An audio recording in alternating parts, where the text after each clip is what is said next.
Hello, welcome back to the review. Someone's decided outside that now is the perfect time to do their recycling, and they're making an awful lot of noise outside. So apologies to that.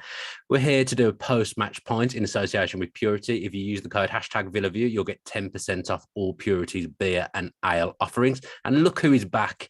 Chris Dolan. I've seen him twice in 2 days now. Dolan and myself had the treat of sitting next to each other at Villa Park yesterday. So we're going to go over Aston Villa 1, Crystal Palace 1. Dolan, how are you? Good, good. Yeah, got home eventually. I forgot to text you. I didn't give you those 3 rings that you asked for when I got home safely. But no, all good, mate. All good. All good. I've had a pretty lazy day, but I mean, I'm on my holidays, so it's all good. Because Villa and Palace both arguably on their holidays as well. Mm. Not much to play for. I'd say it was a interesting game rather than a good game. There was bits in there that I found interesting. But to start with, obviously the 1982 stuff Mm. before the game. You hadn't been to Villa Park for a while, so for you to be back at Villa Park was a great thing for you anyway. But that atmosphere before the build-up, before the Yeah, game started, sorry, that was the best part of the day, wasn't it? Really? yeah, it was amazing. Even like I think in general, like you look at what Newcastle have done with St James's Park, and obviously take away the European Cup image. I think we need to get Villa Park rocking, like really rocking before kickoff, and get more banners and more flag. Just get it really rocking. I thought it was To it be fair, was Project Basics try. They do really they try. They do, put they a lot of do, effort they in. do, but more from the whole end, like you look at St James's. I remember watching the Liverpool game a couple of weeks ago, and there was just this huge flag just going up all the way across. I think it was the Gallagher end, and it did look spectacular. And I thought yesterday, I thought Villa Park was beautiful. Everything about it was just class. It was really impressive, and like I say the atmosphere was cracking. But unfortunately, that didn't feed onto the pitch, did it? Game was That was disappointing, wasn't it? Because what I said to you before the game, last time we had something like this at Villa Park, it was Sheffield United under Mine O'Neill in his first season. And our place was buzzing for the whole 90 minutes. And then we went on and won 3-0, scored a really nice goal with Patrick Berger, probably one of our best goals we scored at Villa Park that season. And just that whole atmosphere was brilliant. There was the proud history, bright future. Literally, we had no idea what was to follow in probably the decade after that. But I really thought yesterday would translate and the same thing would transpire. And as soon as the game kicked off, it went a little bit flat really quickly, which was yeah. a bit disappointing. But I think it's key to recognise, Mings, Gerrard, they've all said stuff after this that these guys aren't average Joes that are coming out on the pitch. These guys have achieved the pinnacle of playing for Aston Villa and achieving the greatest thing that you can achieve as a football club. So those guys will all go down as absolute heroes. It was bizarre that Gerrard said that originally they were Yeah, going to form a guard of honour for the I current was going to squad. say that can't be right. I can't. That can't be right. I'm glad Gerrard nipped that in the bud. That would have been embarrassing. That was that's bizarre. I mean, what to clap on mid-table mediocrity? I mean, that is very strange. So yeah, I mean, I think that was talked about after the game. We didn't hear anything like that within the ground. There was no mumblings about that in and around the ground. So I think did Ashley Priest sort of mention that I after the just saw game? it on Villa Report earlier on Twitter. That was where I got it from. Actually, I thought it was a wind up actually when I read it, but Unless apparently it not. was one of those fake Villa reports that does the round, and I've completely just been done No, by it. no, it's not. No, because I know what I say. I know Ashley Priest spoke about it as well, in his little post match interview. So very strange. But Yeah. luckily someone saw sense and understood what to do instead of what not to do. But yeah, it was an incredible honor. It was an incredible tribute, I suppose. And yeah, I thought the stadium looked radiant in It's a all its beautiful stadium all its anyway, isn't it? But everyone talks about claret and blue being the colours. I think when you put the claret and white together like that, it just again you just get the vibe of 1982. yeah, That's great colour combinations. But it just looked magnificent with the yeah. European Cup Tifa, obviously in the whole end as well. It just looked absolutely brilliant. It's just a shame that it wasn't like that Sheffield United game. So let's come on to the game then. And 1-1, probably a fair result. I Yeah. said to you that if we'd have lost, I wouldn't have had too many complaints because I personally thought Palace probably shaded the game. I know we probably had the better chances, but I thought Palace were the more likely for a lot of that game to score, in my opinion. But Just a shame that we scored and got pinned back so quickly. But then we ended the game really well as well, which I found a little bit frustrating because where was that intensity for the rest of it? But all things considered, 1-1. I think either side will complain. Yeah, I mean, I think there's a few points I'm going to bring up. I think you have to give Palace a lot of credit. I thought they were good team, good players. Very well drilled. Physical when they had to be, but could still pass it around.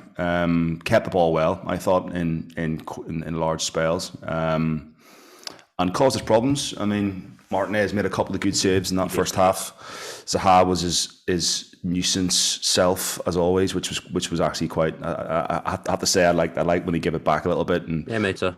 Put his hands to his ears. I think why not? He was getting quite a lot of abuse off our lot. So fair play to Zaha. But no, Palace were good. Zaha's not the standout player that he was. Obviously, he doesn't. For me, he didn't control the game for them. But I thought overall, as a unit, they were impressive. I like Anderson and I like Gay at the back. I think they're two really, really, really solid centre halves. You pointed out Klein and Mitchell were getting so far up the pitch. They were getting so much room. Especially first half. First half, I mean, Nathaniel Klein, what is he, 33, 32, 33? He was probably younger than you think he is, actually. He's probably only 30, 31. He was getting lots of joy down that right-hand side in that first half. And because we were very narrow, playing that little diamond in the middle, we were quite narrow. But no, I think, as you said, you can't really complain with the draw, and you couldn't have complained if they'd have gone on and snatched that. I think we edged the better chances. They controlled it probably in larger parts. I think, Klein's 31. There you go. Yeah, so you're spot on. I think Ings, and that's the problem with Ings.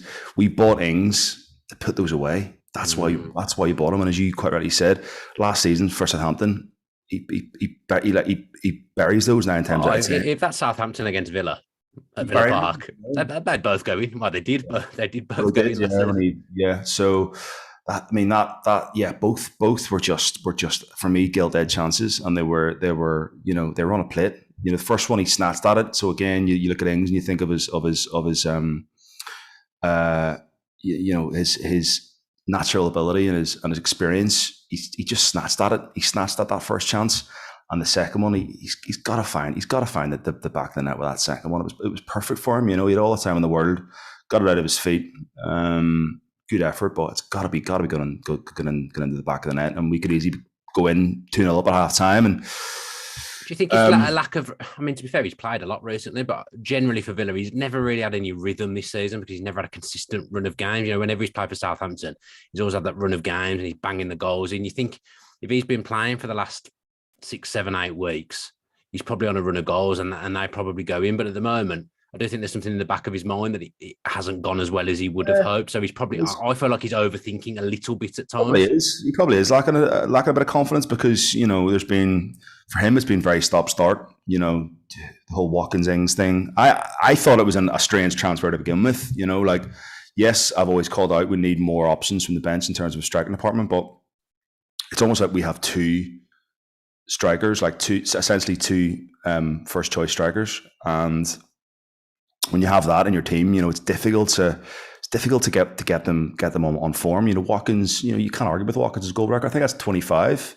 Got 25 Premier League goals for Villa now in 2 seasons. Yeah, you can't really argue with that. It's decent. It's decent for it's a decent return. And Ings has got 7 this season, I believe. So Ings' goal contributions are good considering the amount of games he's played. I think he's got 7 goals or 6 assists. I forget which way around it is, but that 13 goal contributions is decent for the amount of games he started.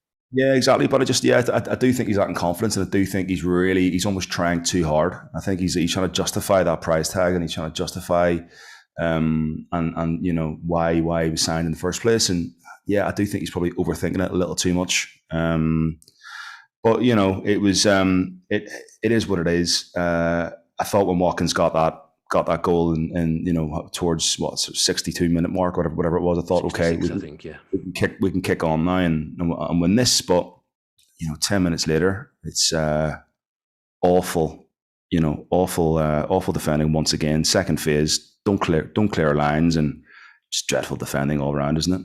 Mings deals with the first set piece. Obviously, well, I think generally, I said to you at the game, we don't concede loads from set pieces. I can't remember too many set piece goals we've conceded this season. I can remember one at Arsenal off the top of my head.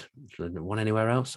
That's the one that leaps out to me. I don't remember us conceding loads of goals set pieces, bar the Wolves game at home where anything that came in our penalty area, Jesus Christ, it was scary in the last 10 minutes, and they scored 3 goals off set pieces. But other than them 2 games, I don't remember there being loads, especially under Gerrard.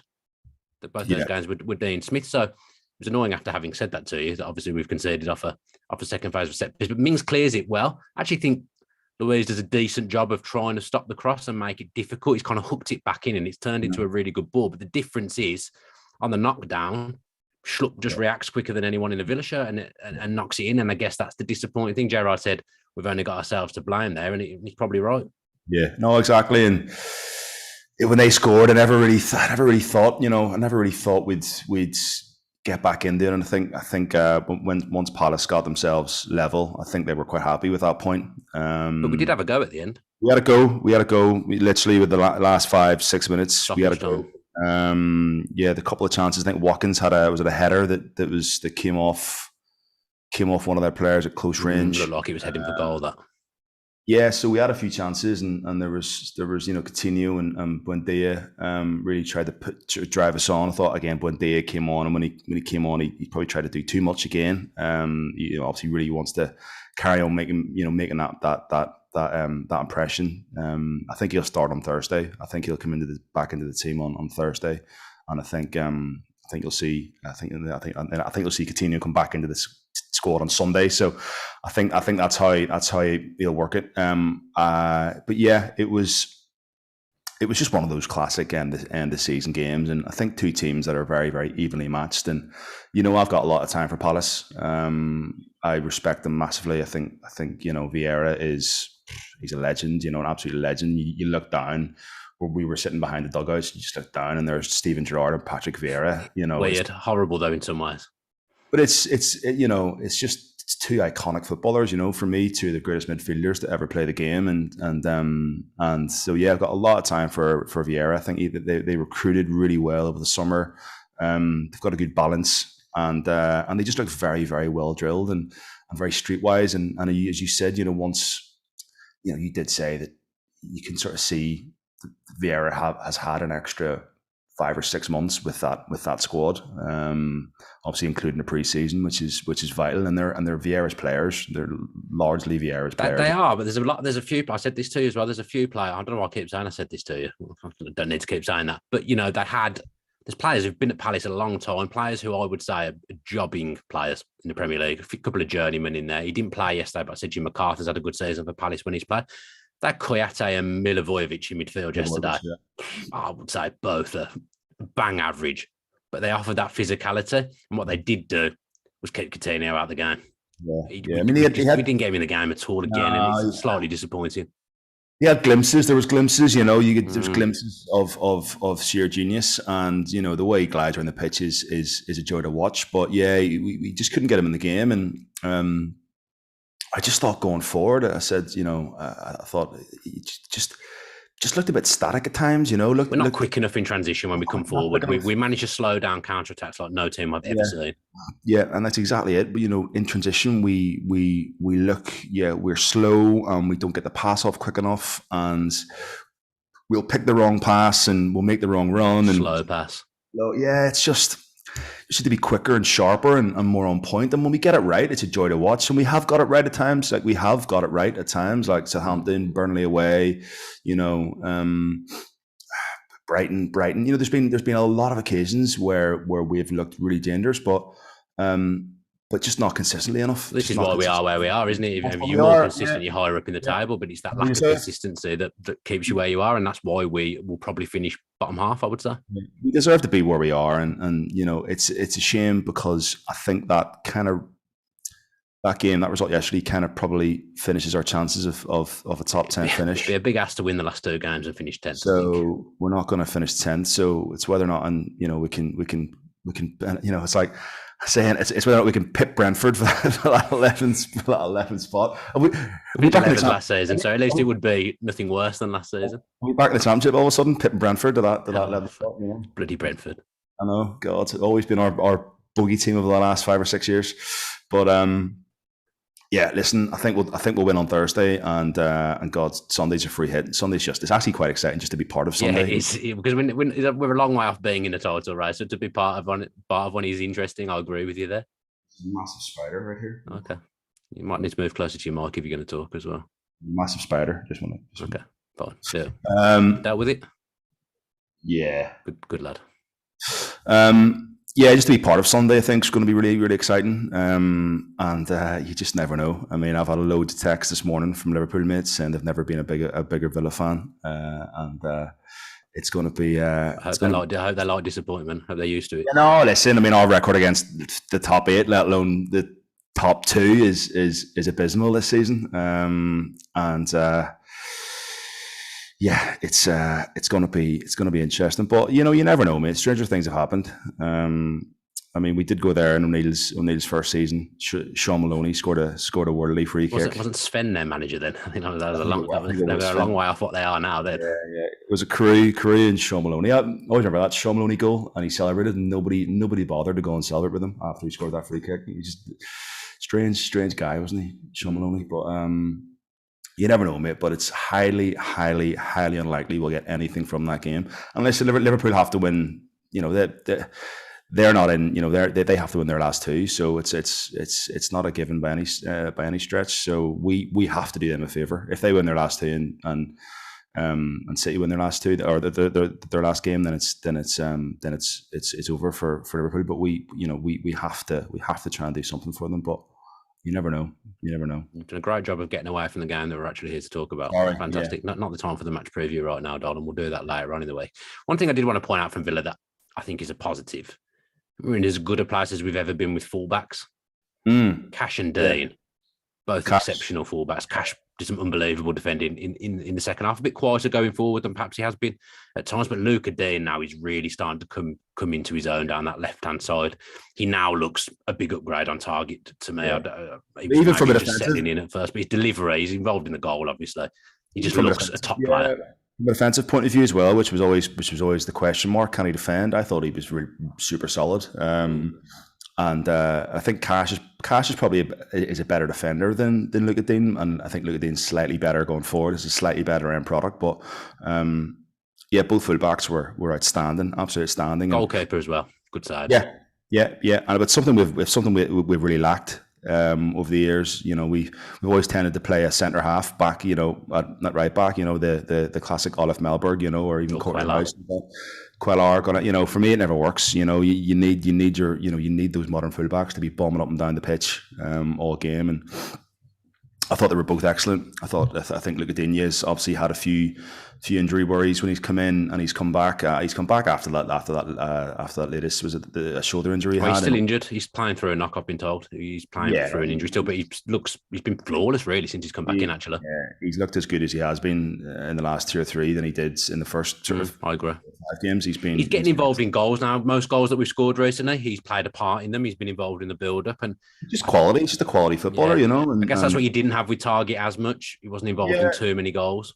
It's a Target had his moments, but I always just felt from a fitness point of view, Target always looked a little bit off it, and I think I always felt if their winger got the better of Target early on, then he tended to kind of crumble and have a dodgy game. So Watford away, yeah, exactly. It was a shocker, but no, listen, I'm not anti-Target or anything. I'm not. No, I'm not. I'd have actually liked him to be here as a part of the squad still. Yeah, I think as a backup, he would have been ideal.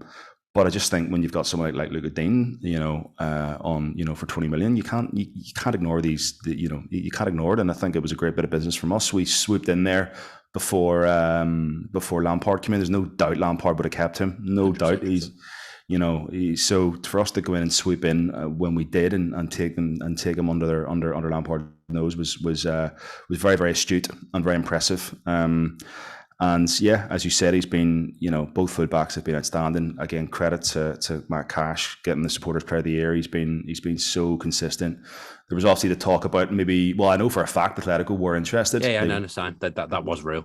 Genuine interest. It wasn't just paper talk. So to tie him down to a long-term deal, he's the future. He's the kind of he's the kind of player that we need. He's the future of the club. And I kind of said to his old man, like, God, he should have maybe waited a couple of months and he could be in that England squad in the next year too. There's a lot of players to get past there. I think he's done the right thing going. He has. He's obviously going to the World Cup, and listen, he's playing with some world class footballers, so he's going to learn a lot, and he's going to learn a lot from that Poland setup anyway. So, but no, great. Credit to the fullbacks. They're a massive part of what Gerrard wants to do. Exactly. They're a pivotal to how we want to play next season, and like I say, mate, I thought Nakamba was excellent again, but like we've always said, he's just a bit loose in the ball, and just he's a little bit rugged. His first touch is a bit loose, and his final pass isn't great, but he wins the ball back really well. Positionally as well when you're playing a 4-3-3. I mean, I think he really stood out for me, and I said, if we can upgrade on Nakamba, if we can get a real upgrade on Nakamba, again, no disrespect to the guy, because I think he's been great for us, and he came into the club in that first season and didn't really do it, and then had that awful injury. Horrific injury. Was great with Gerrard, and then had that awful injury, and he's come back, and he's done well. He did really well against Liverpool, and I thought he was excellent for 60 minutes. But if we can upgrade on Nakamba and get a really, really, really good CDM, that for me, that's the missing link. That's what we're missing. We're missing that. If you do that, like I said, I'd like Target to be part of the squad. You've got Nakamba as a backup squad player coming in for definitely. The odd game. I think you're in a good place now. Yeah, definitely. That shows strength. Definitely, and I think any top team, mate, you need two good players in each position. I think we'll keep Olsen. I think we'll buy him next season. I mean, if you go through the squad and look at sort of the options, we do need another left back. I think he'll probably does Kaiser come back in next season? Probably. You're looking across the midfield. I think Luis will stay. Does Carney stay? I think Tim's going to stick around. McGinn, I think we'll get maybe another. I think we'll get a CDM and maybe like another number 8 or number 6. Because Sanson's going to go. It's pretty clear he's not going to be here next season. Yeah. So listen, I think for me, two really strong players in each position is what we need, and I think come next season, I think we'll have that. I think Gerrard wants to get the business done early. I think he wants to get those players in early. I would imagine he knows exactly who he wants already. There'll be 3 or 4 in, and they'll be top level players. We won't be buying people to come in and be a squad player or anything like that. We'll be precise. There'll be 3 or 4 players come in, and they'll all be first team players that are going to challenge and be an upgrade on what we already have. And then if you don't shift too many, because obviously El Ghazi, Trezeguet, people like that are going to go, probably Burt as well. They'll all go, but then you've got a squad there. You've got the 5 subs thing next season as well. So listen, and I'm more than comfortable to get rid of the likes of Trezeguet and El Ghazi and Target if it means bringing in 4 or 5 quality players, but also keeping the nucleus of the youngsters as well in and around that squad. I think Kaiser comes back into the squad, and even like I can't really say it, but you still got Louis Barry out there doing some things. He's done well, and there's some. He needs a championship loan to see what he's about. I think. Yeah. Does Archer come back into the squad? They're going to look at him pre-season, aren't they? It depends whether we get a striker or not. I personally think we will sign a striker. I think it's pretty clear who it will be as well. Looking at things, if I'm being honest, but Archer will get a chance. Who do you think it's going to be? This isn't based on being told anything by anyone, but I just think we'll go for Suarez. It's just what I think we'll do. He's available on a free. I just really think Gerrard will want him. I think he'll be here. I don't back that at all in terms of. I'm not saying. I think you're right. I think we will get him, but I just think it's an awful waste of wages. I just don't. Coutinho, I understand. I get that, because of his age. But Suarez, was he 36, 37? He's a bit younger than that. I'm sure it'll flash up on the screen from producer John and tell us exactly how old he is. I Yeah, guarantee he'll be younger than me. the Suarez deal for me, Coutinho was a no-brainer, but the Suarez deal for me is not a no-brainer. Listen, I hope I'm wrong, but it just seems very short-term for me. I know, I completely get what you feel. He's 35, yeah, and he's a year younger than me. Yeah. I Um, understand what you're saying. I just think Gerrard will want him. That's what I think. And then I think if you're bringing in someone at free, of course his wages aren't going to be cheap. I just no, think you've then got more money to buy his own centre back, which I think he'll want, his own defensive midfielder, and I think there might be a number 8 chucked in there as well. And then I think that'll be us done. yeah. I mean, I think Gomez is a big shout. I think he wants to get Gomez in. I think we may see one of our 2 current centre backs move on. Which, listen, because we've kind of they've been with us since the start, really, since the journey began. But I've got a feeling Konza might not be here next season. Well, he might have had a bad injury. We obviously don't know the extent of his injury at the moment. He didn't look great. No, didn't look great at all. That on that, I thought Chambers came on and had a really, really good game. I think he carried the ball out of defence really well. Got us quite high up the pitch. I like Chambers. I got to say, I wasn't sure when we signed him. I've never been impressed with him at Arsenal, but most things I've seen from him at Villa, I've liked. He's been very, very good, and obviously his goal against Leeds and his ball in for Coutinho to lay off to Luis was out of this world. So, no, I was impressed by Chambers. He sort of stuck out for me when he came on for the last half an hour. But yeah, it's going to be an interesting summer. I think the thing is, like, the players that move on, most of them are already on loan and aren't at the club. So 90% for me aren't in the club as it stands. So we're not going to be seeing a huge sort of disruption to the current squad. I think a lot of we won't be ripping it up. Absolutely no chance. No chance. So we get 4 or 5 in, and maybe 1 or 2 from the current setup go. And then the rest of the players that are on loan already, like Wesley and El Ghazi, Trezeguet. I think maybe Keane Davis might move on. I think Forrest has just been the perfect fit for him. If they go up, they'll chuck us 10-15 million for Keane, I think. I think so. So yeah, it's really exciting, mate. And as you say, we are in the best place. Just the club as a whole, I just think is just such a great place, and there's a great atmosphere around the ground. We stuck around yesterday and had a beer, and there's just a really good positive atmosphere about the place, and everything's there just to go and really kick on. But yeah, I just think we need to make Villa Park much more of a fortress. It didn't feel very intimidating yesterday. The two probably go hand in hand, don't they? Because when we were on that 10-game run in the Championship, Villa Park was immense every single week. It's because you're winning every week. So they kind of go hand in hand. If the team start making Villa Park a harder place to go, the fans will buy into that and the fans will become louder as well. It kind of works both ways. It's difficult, but I agree with you that it could just do with being a little bit more hostile. Liverpool the other night, Tuesday night, the first 10 minutes, Villa Park again was at a high level. It was a difficult place. It was intimidating for Liverpool. I'd like it to be like that all the time. Palace, you go to Selhurst Park, their fans don't change. Whoever they're playing, whatever the score is, that one end at Selhurst Park is always loud. I'd just like the whole end to be a bit more like that. Yeah, I agree. But listen, we're nitpicking now, but I just think but it's a valid point. I just think just for next season, I just think our home form has to be better. It's funny because our away form was so woeful in the first, for years actually. Our away form's always been sort of, historically very poor, but we've managed to sort of be good on the road. We managed to be hard to beat on the road. But for me now, it's getting that balance. Well, hard to beat in general. Actually, I will say Gerrard deserves credit for that, except for getting routed by Spurs, where we actually dominated the first half anyway. We only lose by 1 goal. Yeah, generally, we're always in games. What did you say yesterday? We've lost by 1 goal on 13 times, I think it is. 13 occasions. Yeah, it's 13 times, I think. Yeah, I might be wrong with that. But that's what someone told me. That's the fine line, mate. Those are the margins. There's those fine lines that you look back on a season and you think, where could we have picked up more points? And God, there's a few games off the top of my head that we should have seen out or we should have got something from. But it's funny because people have been banging on saying, "Oh, we're not far away from beating the big teams. We're not far away from this." We beat them all last season. Mate, we beat Liverpool 7-2. We got 4 points against Chelsea. 6 Arsenal. We got 6 off Arsenal. We got 3 off Spurs. So we pretty much picked. I think we beat. Did we beat everyone? Everyone except for City. I think. I know we didn't beat Man U last season. No, that's true. That's standard though. But they're not a big team anymore anyway.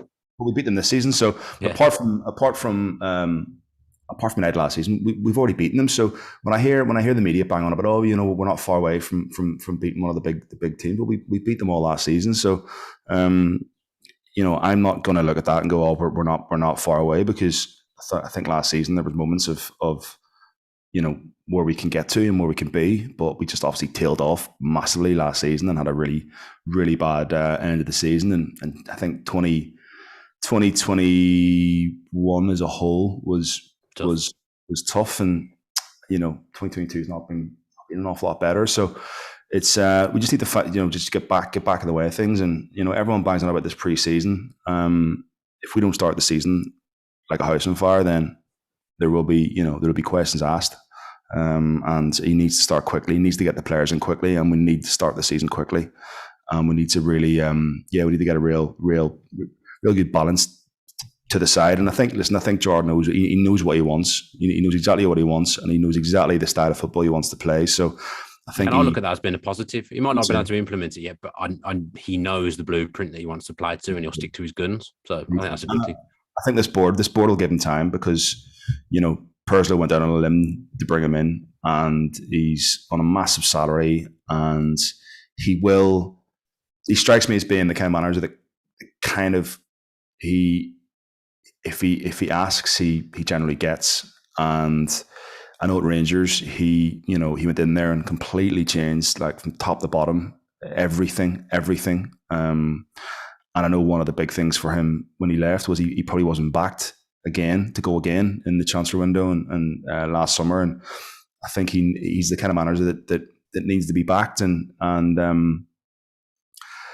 he has always played with winners. He's been a winner himself, and I think you look at some of the players that he's going to get rid of, and they're a classic case of, well, I don't think they're ever going to have that mentality in them. And he wants to bring in players that are winners, and that have been there and done it. And I think, say, the likes of Luca Dean and Coutinho, if they're anything, if those signings are anything to go by, then I think we'll be in for a pretty good summer. But for me, if we only sign one player next in the summer, for me it has to be a centre midfielder. It has to be, and we have to go big, and we have to spend big. I think we'll go for Basuma, and I'd chuck 50-60 million at it. I think that's what we're going to have to do. He won't cost that, because he'll only have a year left on his contract. So Basuma, he wouldn't be as crazy money as he probably would have been in January. Yeah.